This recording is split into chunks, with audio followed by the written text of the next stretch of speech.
पाहुणे नमस्कार. नमस्कार. कुठून आले तुम्ही? आम्ही सिन्नर तालुका पंचाळीवरून आलेलो. शहा पंचाळा सिन्नर तालुका. आणि शेतकरी मित्रांनो, उन्हाळ कांद्याच्या लागवडीला खऱ्या अर्थाने सुरुवात झालेली आहे.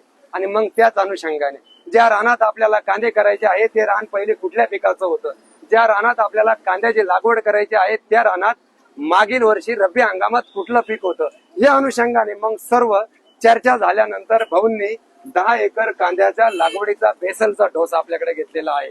आणि आपण मागील जे 1-2 व्हिडिओ बनवले कांदा खत व्यवस्थापनाचे, त्या व्हिडिओला अनुसरून या ठिकाणी त्यांनी ग्रोप्लसचा सिंगल सुपर फॉस्फेट प्रति एकरी 2 गोण्या, NPK कॉन्झो एकरी 50 किलो, झिंक सोलेबल बॅक्टेरिया एकरी 25 किलो आणि ट्रायकोडर्मा एकरी 4 किलो, तसेच 14-35-14 एकरी 50 किलो याप्रमाणे डोस हा बेसल म्हणजे कांद्याच्या लागवडीपूर्वी आपण या ठिकाणी टाकणार आहे. आणि दुसरा डोस हा आपण खुरपणीनंतर करणार आहे.